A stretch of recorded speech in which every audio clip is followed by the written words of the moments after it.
Mi nombre es Andrea y comenzaré con lo que es la introducción de la Ley General de Salud. Es la norma que rige de forma general a toda la República Mexicana, reglamentaria del artículo 4 constitucional, donde se ampara el derecho a la protección de la salud. Actualmente, bajo el esquema de control de seguridad constitucional y convencional, para encontrarse armonizados en el derecho internacional de los derechos humanos, donde se prevén diversos tópicos que influyen en el campo de estudios de la bioética. Aquí nos muestra un poco de su portada de lo que es la Ley General de Salud. Platón nos afirma que no se puede sanar el cuerpo sin conocer el alma y sin estar al tanto de la naturaleza del todo. Siendo así, el ejercicio de la medicina consiste en el arte y en la ciencia de hacer que el alma, como la vida del cuerpo, asuma su ritmo equilibrado. El médico, en tanto técnico y artista, hace las veces de un buen escultor. ¿Por qué lo llamamos así? Porque más allá de los conocimientos teóricos y prácticos que el médico posee, su verdadero arte consiste en dejar en libertad al paciente que asuma su enfermedad y recuperarse a su ritmo, a través de su voluntad, para que así se responsabilice de él y de los suyos. Bueno, pues seguimos con lo que es la introducción, que nos dice que la salud es el bien especialmente apreciado cuando se pierde, o sea, la salud personal y la de quienes están a nuestro alrededor, que pues es una preocupación cotidiana, independientemente sea la edad, el sexo, la condición socioeconómica o el origen étnico. Después de la vida se considera el bien más apreciado que poseemos. Es así, la enfermedad ensombrece la vida, pues impedir así el ejercicio de la libertad, asistir a la escuela, ir a trabajar, cumplir con responsabilidades familiares o participar plenamente en las actividades de la comunidad. Derivado esto desde la pandemia que fue a finales del siglo XIX, de lo cual en nuestro país, más importante por su ámbito de aplicación, es la Ley General de Salud, misma que establece las generalidades de atención. Esta renace por la vulnerabilidad que tenemos como ser humano, debido a asumir deberes sociales en nuestros semejantes y nuestros derechos. En la Ley General de Salud, la bioética tiene una injerencia en la ley y una correlación en la atención que se debe brindar bajo un parámetro jurídico, que es ahí la importancia de conocer uno de los elementos que se van a relacionar entre sí. Como segundo tema tenemos a la protección de la salud y de los derechos humanos.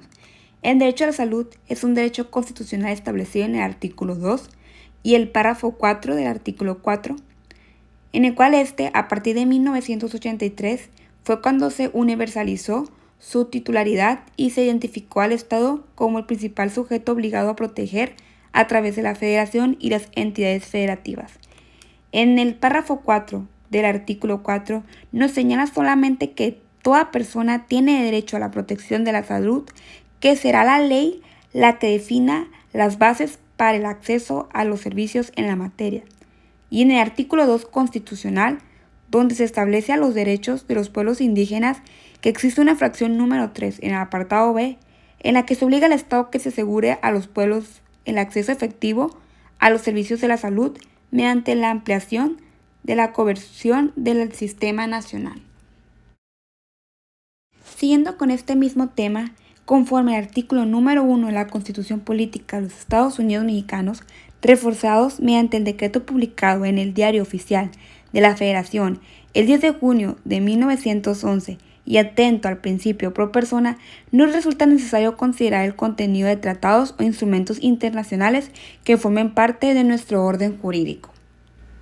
Y por lo que corresponde sobre el derecho a la salud, nos dice que se encuentra plenamente satisfecha por los artículos 40 de la Constitución Federal, que es la 20, la 23, la 24, que es fracción 1, la 27 y las fracciones 7, 6 y 10, la 28, la 29, la 32 y la 33 de la Ley General de Salud, por los que es necesario considerar el contenido de los tratados e instrumentos internacionales que son respecto a esta. El derecho a la salud está consagrado por un vasto corpus iuris internacional inter alia, que fue el artículo 25.1 de la Declaración Universal de los Derechos Humanos, el artículo 12 del Pacto Internacional de los Derechos Económicos, Sociales y Culturales, que esta fue adoptada por la Asamblea General de la ONU en la resolución 217-A3, el 10 de diciembre de 1948 en París. El artículo 25.1 dice que toda persona tiene el derecho a un nivel de vida adecuado que le asegure, así como su familia, la salud, el bienestar y en especial la alimentación, el vestido, la vivienda y la asistencia médica y los servicios necesarios. Esta sería la última diapositiva para terminar de conocer el tema de protección de la salud y derechos humanos, terminando con el concepto más alto nivel posible de salud, el cual hace referencia en el párrafo 1 del artículo 12 del Pacto Internacional de los Derechos Económicos, Sociales y Culturales, que tiene en cuenta tanto las condiciones biológicas y socioeconómicas, esencialmente de las personas, como los recursos con que cuenta el Estado. Y existen varios aspectos que no pueden abordarse únicamente desde el punto de vista de la relación entre el Estado y los individuos.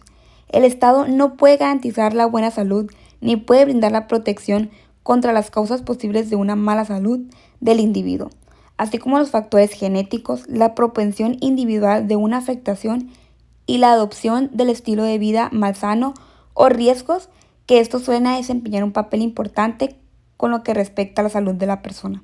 Por lo tanto, el derecho a la salud debe entenderse como un derecho con una gama de facilidades, bienes, servicios y condiciones necesarias para alcanzar el más alto nivel posible de salud.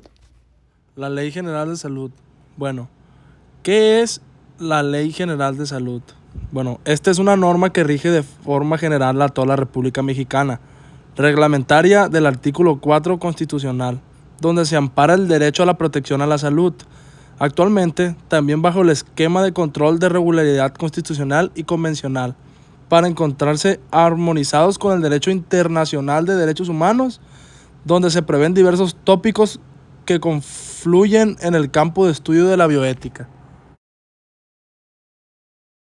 Ley General de Salud. Generalidades. Bueno, lo que corresponde al derecho a la protección de la salud, y es propio citar que la Ley General de Salud en su artículo 235 establece las finalidades de dicho derecho, mismas que busca entre otras. Un ejemplo de estas es el bienestar físico y mental de la persona para contribuir al ejercicio pleno de sus capacidades, la prolongación y mejoramiento de la calidad de la vida humana, la protección y el acrecentamiento de los valores que coayuden a la creación, conservación y disfrute de condiciones de salud que contribuyan al desarrollo social, y la extensión de actitudes solidarias y responsables de la población en la preservación, conservación, mejoramiento y restauración de la salud.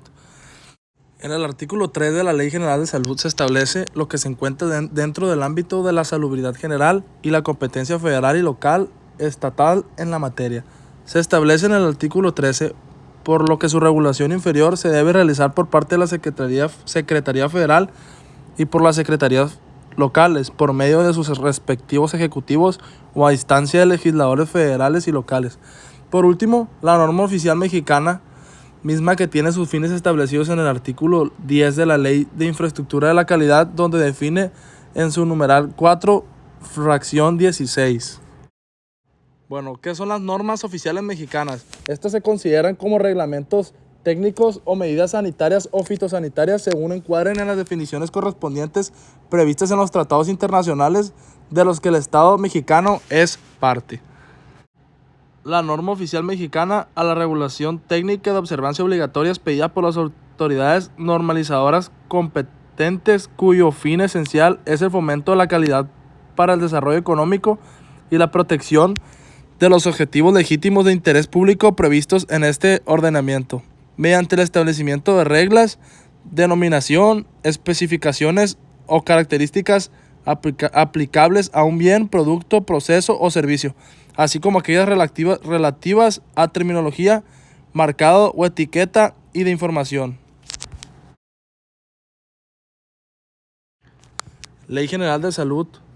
Artículos. El artículo 33 de la Ley General de Salud establece las actividades de atención médica y que son la número 1, que son preventivas. Estas incluyen la promoción general y las de protección específica. Las número 2, que son las curativas, que tienen como fin efectuar un diagnóstico temprano y proporcionar tratamiento oportuno. Número 3, de rehabilitación, que incluyen acciones tendientes a optimizar las capacidades y funciones de las personas con discapacidad. Y por último, el número 4, las paliativas, que incluyen el cuidado integral para preservar la calidad de vida del paciente a través de la prevención, tratamiento y control del dolor y otros síntomas físicos y emocionales por parte de un equipo profesional multidisciplinario.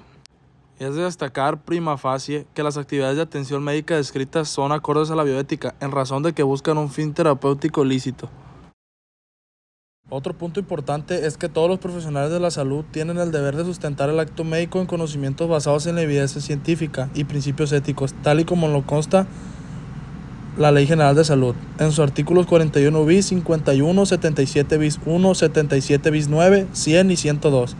También el artículo 14 del reglamento de la Ley General de Salud en materia de investigación para la salud, el artículo 9 del reglamento de la Ley General de Salud en materia de prestación de servicios de atención médica y el artículo 103 del reglamento de la Ley General de Salud en materia de protección social en salud, por lo cual la Lex Artis ad hoc del acto médico se estructura bajo estas dos premisas. Sin embargo, dichos principios no se establecen en la norma, dejando el ámbito de los médicos su aplicación con base en los instrumentos deontológicos, éticos y bioéticos propios de su profesión o especialidad, que les brinda un mejor desempeño armónico con las bases científicas para buscar una atención integral y humana.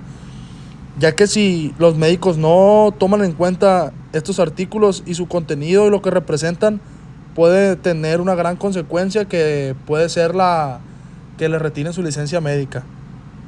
Y por último, la Ley General de Salud atiende tópicos propios del ámbito de atención de la bioética, como son, entre otros, el capítulo 5 sobre atención materno-infantil, el título 5 bis del genoma humano, el título 8 bis de las ciudades paliativos en los enfermos de situación terminal y el título 14 sobre donación, trasplantes y pérdida de la vida.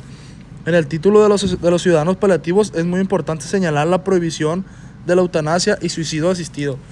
Y en el artículo 166 bis 21 queda prohibida la práctica de la eutanasia entendida como homicidio por piedad, así como el suicidio asistido, conforme lo señala el Código Penal Federal bajo el amparo de esta ley. En tal caso se estará a lo que señalan las disposiciones penales aplicables. Temas en particular. Objeción de conciencia sanitaria. La objeción de conciencia sanitaria es el primero y uno de los más importantes para el profesional de la salud. Es señalado en el artículo 10 sobre la objeción de conciencia. El artículo 10 bis informa: el personal médico y de enfermería que forme parte del Sistema Nacional de Salud podrá ejercer la objeción de conciencia y excusarse de participar en la prestación de servicios que establece esta ley, siempre y cuando se encuentre directamente involucrado en estos. Comités. De conformidad con el artículo 41 bis, los establecimientos para la atención médica del sector público, social o privado del Sistema Nacional de Salud, además de los señalados en los artículos 98 y 316 de la presente ley, y de acuerdo con su grado de complejidad y nivel de resolución, contarán con los siguientes comités.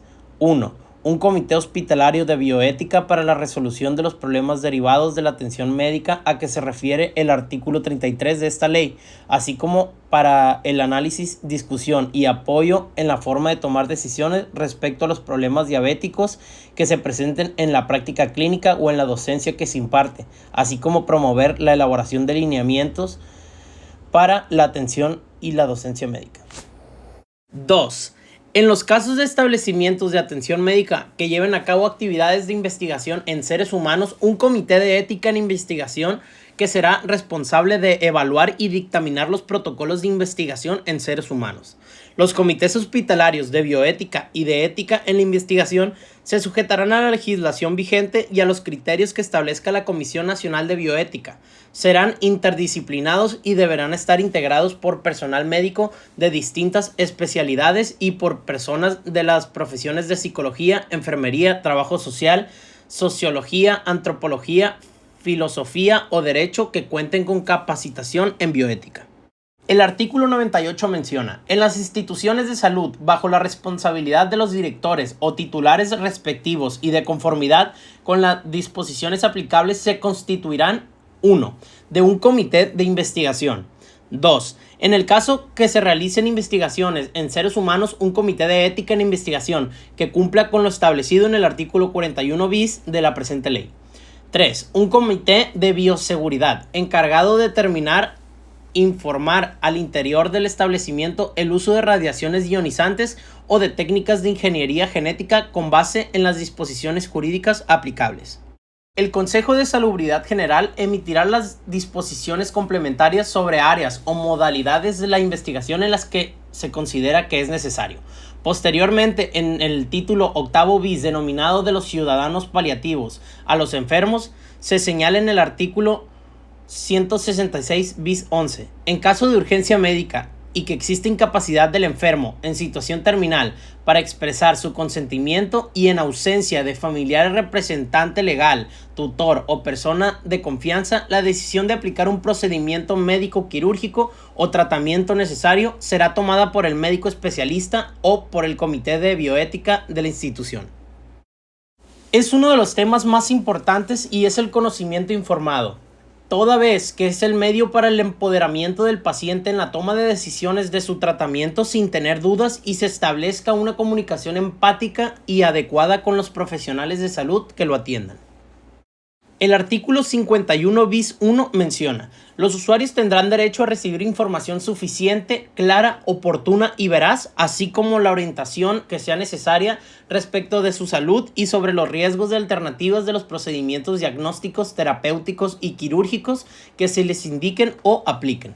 El artículo 51 bis 2 dice: los usuarios tienen derecho a decidir libremente sobre la aplicación de los procedimientos diagnósticos y terapéuticos ofrecidos.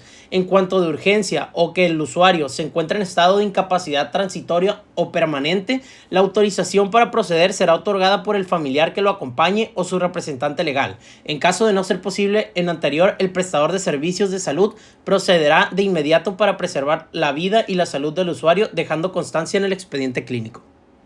El artículo 166 bis 20 dice: el personal médico que por decisión propia deje de proporcionar cualquier tratamiento o cuidado sin el consentimiento del enfermo en situación terminal o en caso que esté impedido para expresar su voluntad de su familia o persona de confianza será sancionado conforme lo establecido por las leyes aplicables. El artículo 321 menciona: la donación en materia de órganos, tejidos, células y cadáveres consiste en el consentimiento tácito o expreso de la persona para que en vida o después de su muerte su cuerpo o cualquiera de componentes se utilicen para trasplantes. El artículo 326 menciona: el consentimiento tendrá las siguientes restricciones respecto de las personas que a continuación se indican. El tácito o expreso otorgado por menores de edad incapaces o por personas que por cualquier circunstancia se encuentran impedidas para expresar libremente no será válido. 2. El expreso otorgado por una mujer embarazada solo será admisible si el receptor estuviese en peligro de muerte y siempre que no implique riesgo para la salud de la mujer o del producto de la concepción. El artículo 350 consta de varias secciones y unas de ellas son las siguientes. En el artículo 350 bis 3 es para la práctica de necropsias en cadáveres de seres humanos para la utilización de cadáveres o partes de ellos de personas conocidas con fines de docencia e investigación. El artículo 350 bis 4 es para la utilización de cadáveres en las instituciones educativas, incluso de sanciones privativas de la libertad. El artículo 466 menciona: al que sin consentimiento de una mujer o aun con su consentimiento, si ésta fuese menor o incapaz, realice en ella una inseminación artificial, se le aplicará prisión de 1 año a 3, si no se produce el embarazo como resultado de la inseminación. Si se resulta el embarazo, se impondrá prisión de 2 a 8 años. Conclusiones. Bajo el parámetro de control de regularidad constitucional y convencional de la LGS, tiene un parámetro regulatorio que debe encontrarse bajo el amparo de los derechos humanos, donde se destaca que todas las personas deben de recibir en igualdad y sin discriminación los servicios integrales de salud con un trato digno, respetuoso y al amparo de una atención de calidad. a recibir gratuitamente los medicamentos y demás insumos asociados que sean necesarios y que corresponde a los servicios de salud. La objeción de conciencia en relación del médico con las instituciones. La objeción de conciencia es un tema relevante en el siglo XXI ante la diversidad ética de las personas y porque los derechos humanos obligan a respetar la autonomía individual, la integridad moral y la dignidad de las personas teniendo en cuenta sus convicciones éticas y religiosas. La objeción de conciencia solo puede darse en sociedades que valoran la autonomía individual, las convicciones y el pluralismo, lo que permite que convivan personas con diferentes concepciones éticas y religiosas. Y este es más difícil porque se ve en países totalitarios o que no reconocen los derechos individuales de la autonomía ni el pluralismo. Buenas tardes, mi nombre es Luz Carimetri Navarrete y yo les hablaré un poco sobre la definición y características de objeción de conciencia, OC. ¿Qué es la OC?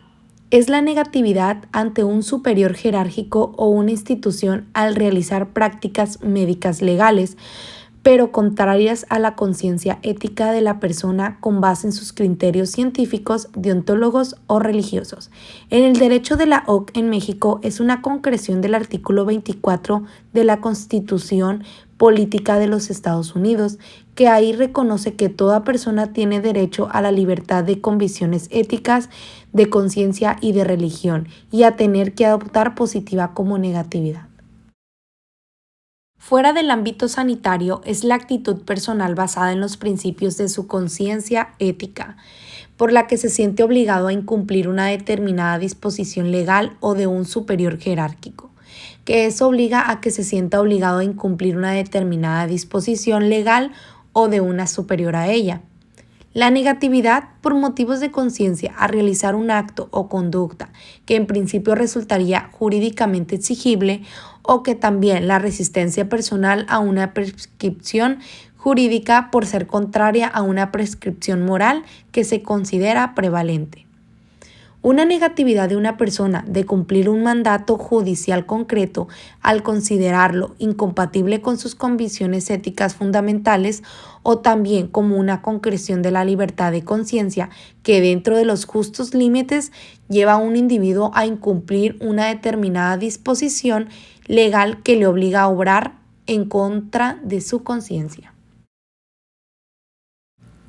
Características de la OC. Es fundamental para la integridad de conciencia de la persona objetora. Se basa en motivos de conciencia que afectan a sus convicciones éticas, filosóficas y religiosas. La conciencia se entiende como la capacidad crítica valorativa de los propios actos en relación con la ley moral que la naturaleza humana tiene sus propios actos. La OC conlleva la defensa de sus convicciones personales que le imposibilitan al cumplimiento de un mandato legal. La integridad moral de una persona está en juego cuando, conforme a su conciencia, no puede realizar una acción que está obligado por una ley o autoridad.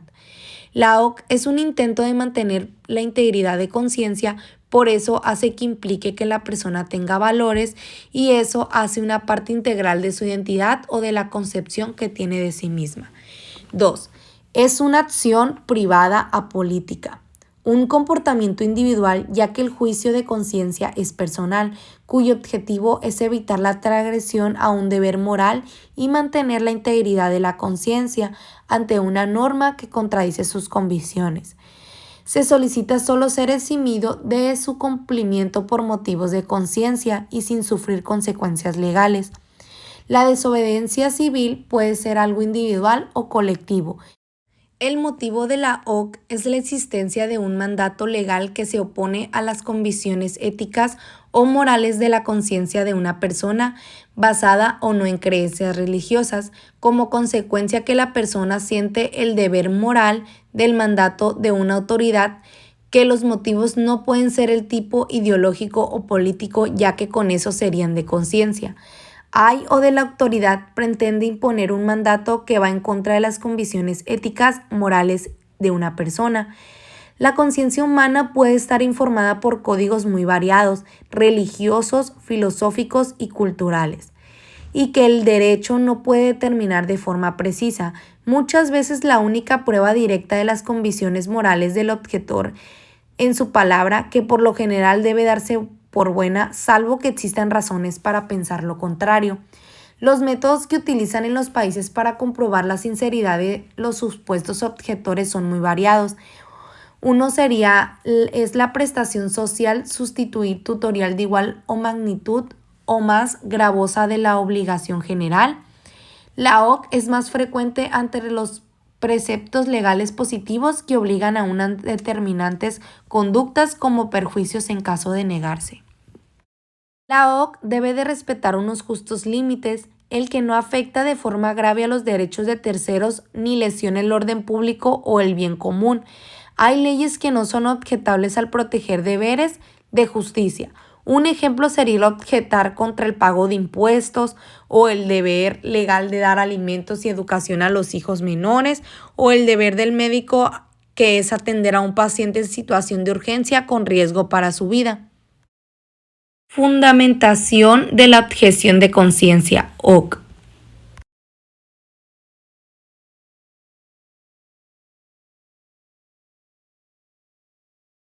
Se fundamenta en los derechos humanos como una concreción del derecho a la libertad del pensamiento, de conciencia y de religión, así como en la prohibición de discriminar por razones religiosas.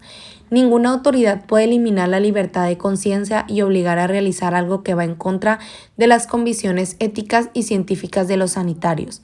Las autoridades y las institucionales sanitarias tienen la obligación de respetar las libertades que forman parte de los derechos humanos.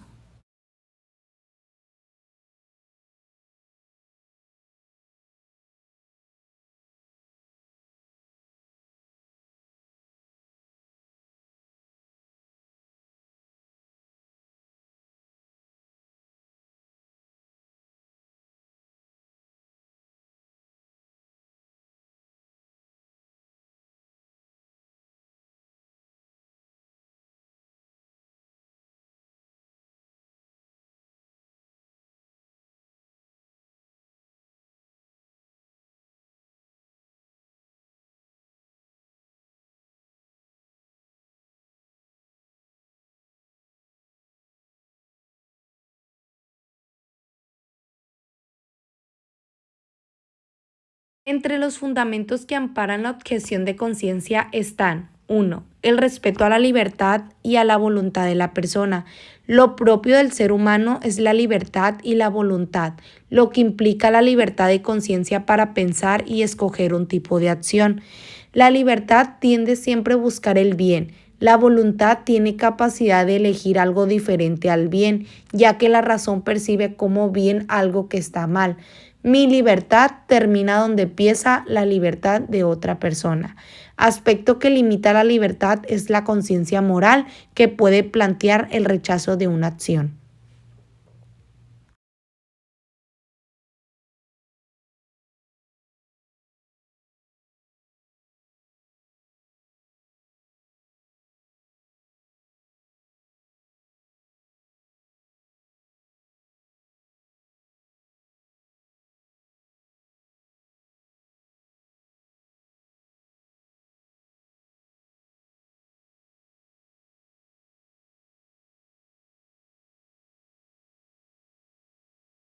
El respeto a la integridad y autonomía moral de una persona. La integridad moral y la autónoma son parte de la dignidad de la persona.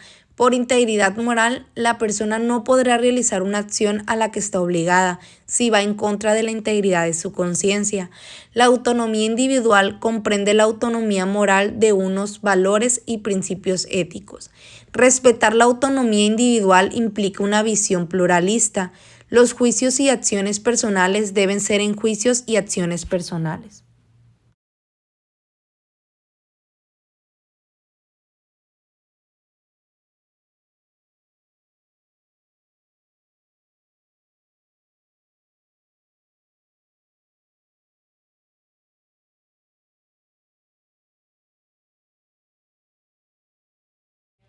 Reconocimiento de la OC en las leyes de los países y en los códigos o guías de la conducta de la personal de la salud. Es reconocido con la mayoría de los países como limitaciones: Angola, Cuba, Estonia, Moldavia, Namibia y Zimbabue.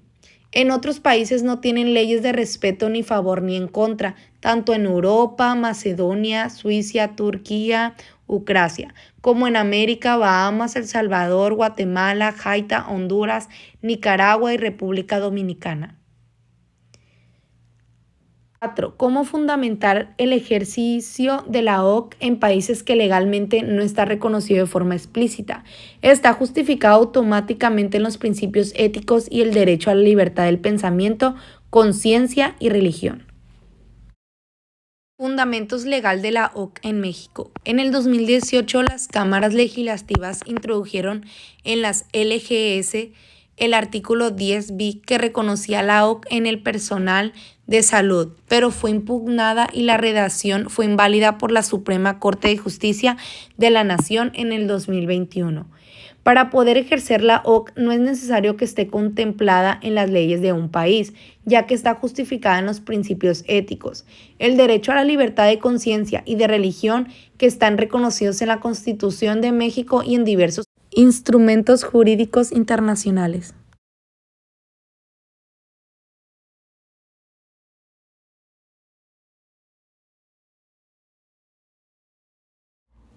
Hola, yo soy Mariana y les voy a hablar acerca de la relación de los profesionales sanitarios objetores con las instituciones. Ahora les hablaré cómo debe ser la conducta del que gobierna una especialidad o una institución sanitaria.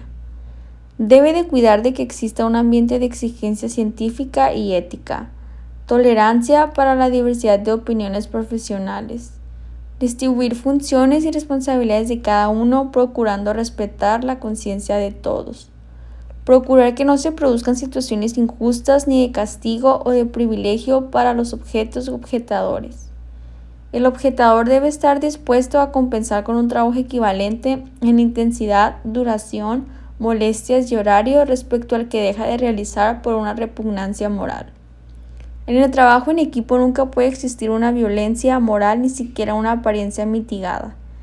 En el caso de los médicos hay una razón más para respetar estas convicciones éticas, ya que son colegas y forman parte de un grupo y comparten la misma vocación, por lo que deben tratarse con preferencia, respeto y lealtad. Ahora les hablaré de cómo conciliar la libertad de conciencia del sanitario con el derecho del paciente a recibir una prestación en una institución.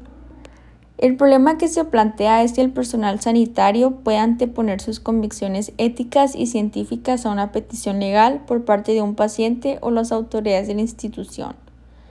El médico tiene solo los derechos que el paciente le conceda. Si el paciente libremente le confía su curación, el médico responsable de un servicio cualificado para su salud debe ser a base de ciencia y conciencia. El paciente no puede ser obligado a una terapia si no hay peligro para la vida, ya que su conciencia no puede violarse, pero tampoco la conciencia del médico puede violarse por el paciente, de forma que el médico no puede ser reducido a mero instrumento de la voluntad de éste. Nadie puede obligar a los médicos a restringir sus derechos humanos, ya que son personas y no un mero medio de un paciente u órgano administrativo. Los médicos son personas libres y responsables con unos valores que norman su conducta profesional, y nadie puede obligar a realizar un acto que esté en contra de sus criterios médicos y éticos. Si el paciente le solicita un acto que considera contrario a su libertad científica o de conciencia, puede negarse a actuar según el deseo del paciente en nombre de su conciencia y ciencia, interrumpiendo la alianza terapéutica. En el ámbito sanitario se presentan cada vez con más frecuencia situaciones en las que el personal se niega por cuestiones de conciencia a realizar un procedimiento permitido legalmente. La dificultad es cómo hacer compatible que el personal sanitario no se involucre en esos procesos que producen un serio conflicto ético, pero sin perjudicar a los pacientes que desean tener acceso a un procedimiento permitido de la ley. Ahora, como número 3, tenemos la conducta del objetador ante el paciente que solicita un procedimiento que lo considere inadmisible.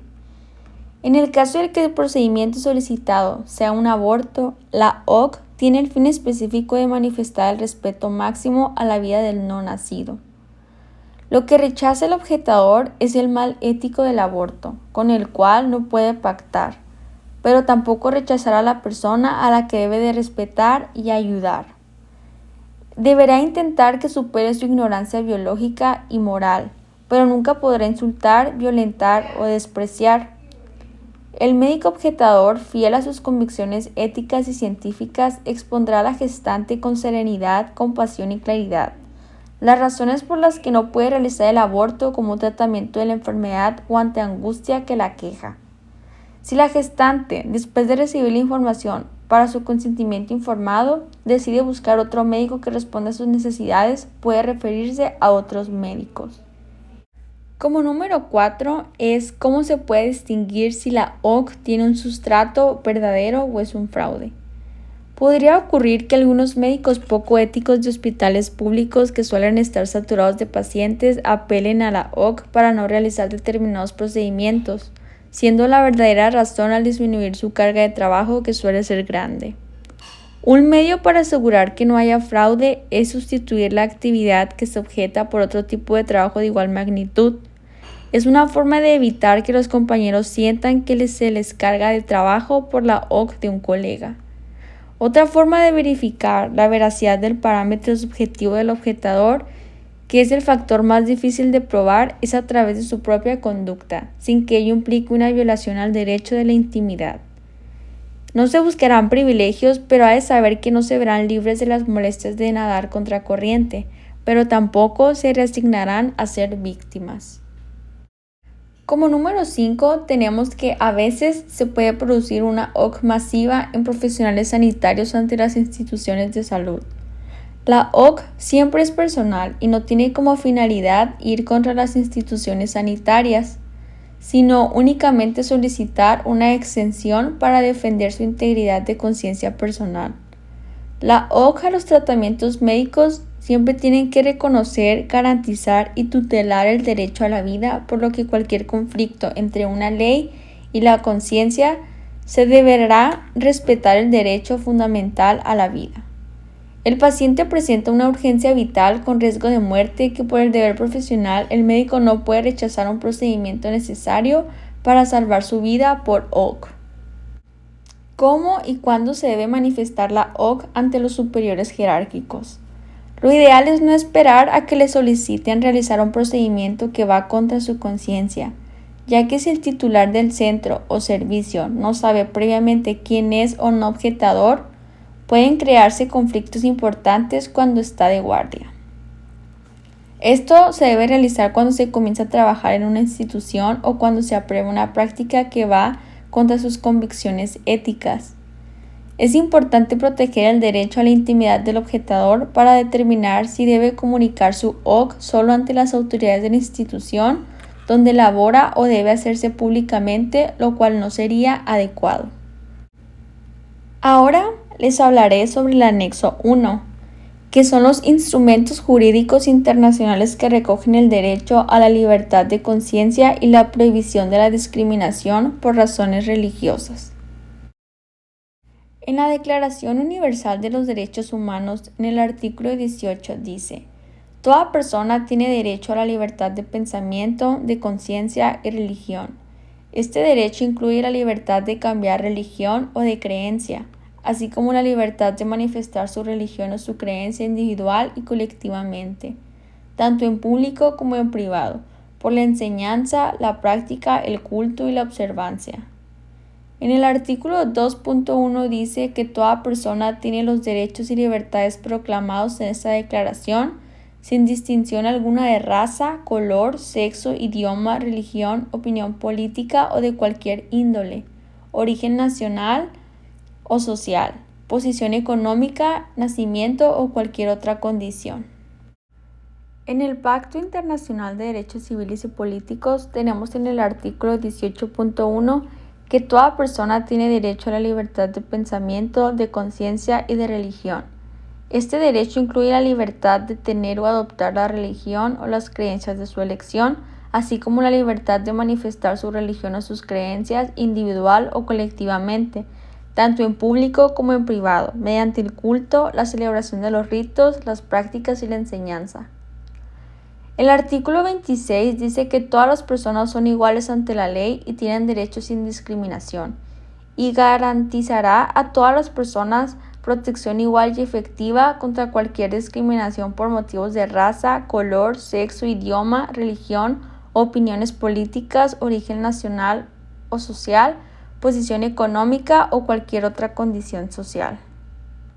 En la Convención Internacional sobre la Eliminación de todas las formas de discriminación racial, el artículo 5 prohíbe la discriminación y garantiza la igualdad ante la ley. Los estados se comprometen a prohibir y eliminar la discriminación racial en todas sus formas y a garantizar el derecho de toda la persona a la igualdad ante la ley, sin distinción de raza, color u origen nacional o étnico, particularmente el goce de los derechos.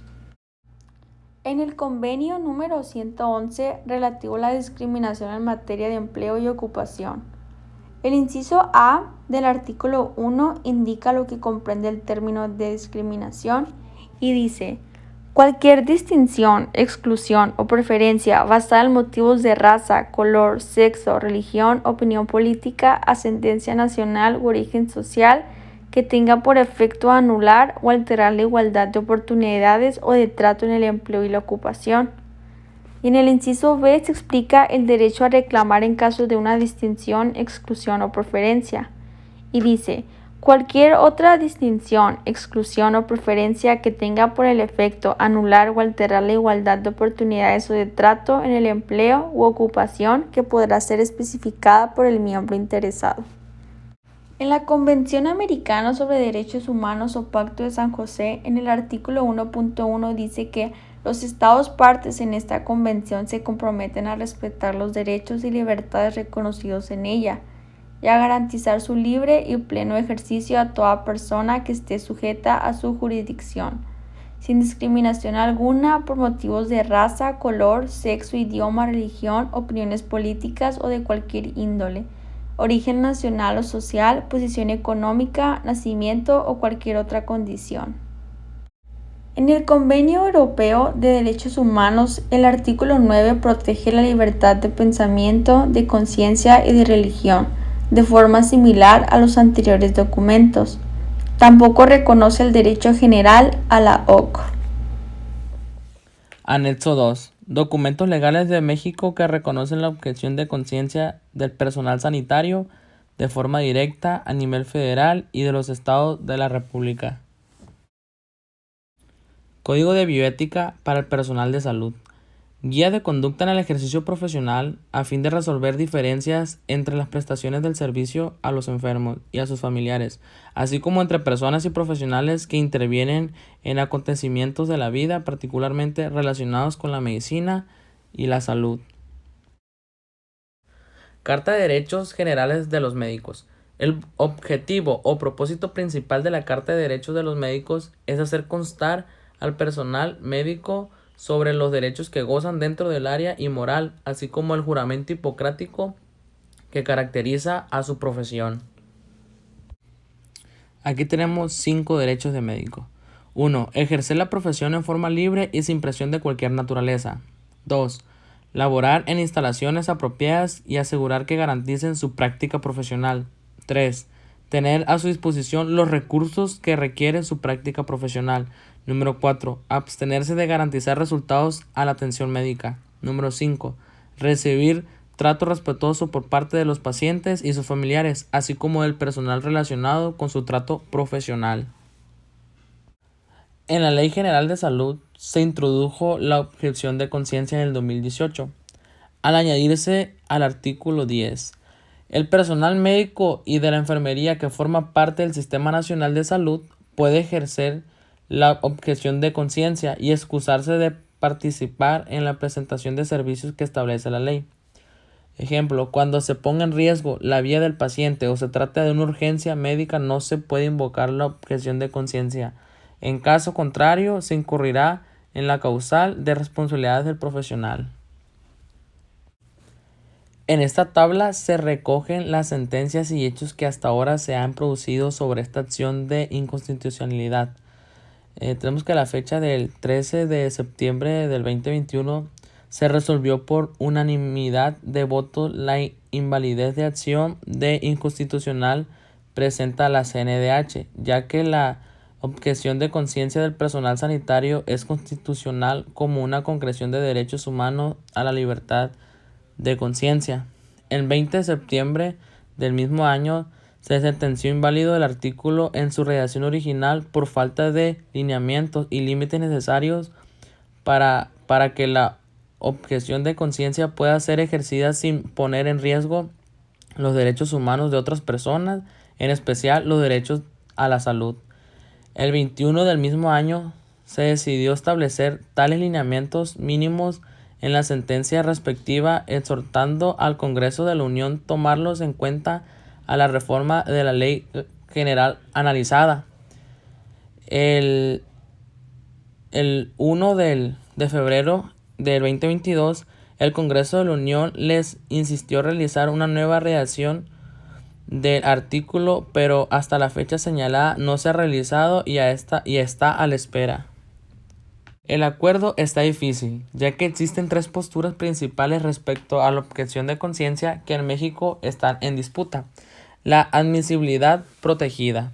Se considera que la objeción de conciencia es un derecho fundamental que no puede ser negado salvo en circunstancias excepcionales previstas por la ley. Y la inadmisibilidad. Esta postura es la contraria. Rechaza las posibilidades de la objeción de conciencia al prevalecer el carácter obligatorio y coactivo de la norma jurídica. Y la aceptación regulada es una postura con las exigencias de ordenamiento jurídico, especialmente no lo referente a los derechos de terceros. Anexo 3. Ejemplo de un formato de petición de la objeción de conciencia para profesionales de la salud, con la forma del escrito, los documentos que se debe adjuntar y los fundamentos legales para el caso de la legislación mexicana. Aquí están los principales pasos. El número 1 es el municipio y estado donde se ubica la clínica, día, mes y año. 2. Nombre del superior jerárquico a quien dirige la carta. Número 3. Cargo del superior jerárquico a quien se dirige la carta. Número 4. Nombre de la clínica donde trabaja. Aquí un claro ejemplo de un formato de petición. Apreciado doctor, nombre del superior jerárquico a quien se dirige la carta. Se va a poner nombre completo del prestador de los servicios de salud que manifiesta su objeción de conciencia. Autorizado para ejercer la profesión de nombre completo de la profesión que estudió al que manifiesta su objeción de conciencia. Según consta en la cédula profesional, número de la cédula profesional. Expedida por la Dirección General de Profesiones de la Secretaría de Educación Pública con fecha, o sea, la fecha de la expedición, que acompaño al presente en copia simple. Desempeño actualmente el puesto de, a indicar el puesto del trabajo que ocupa. En el área, obviamente el área de trabajo donde se elabora, dentro de el nombre de la clínica o servicio donde presta sus servicios. Señalando como domicilio para oír y recibir todo tipo de avisos, documentos, notificaciones. El ubicado es el nombre de la calle, número exterior e interior, colonia, municipio, estado, código postal del domicilio. Por medio del presente comparezco por mi propio derecho para manifestar, y ahí es la petición. Ya después de una vez de elaborar todos esos puntos, el formato de petición, sin otro particular, quedo de usted, y se le pone atentamente nombre completo y firma autógrafa de los servicios de salud.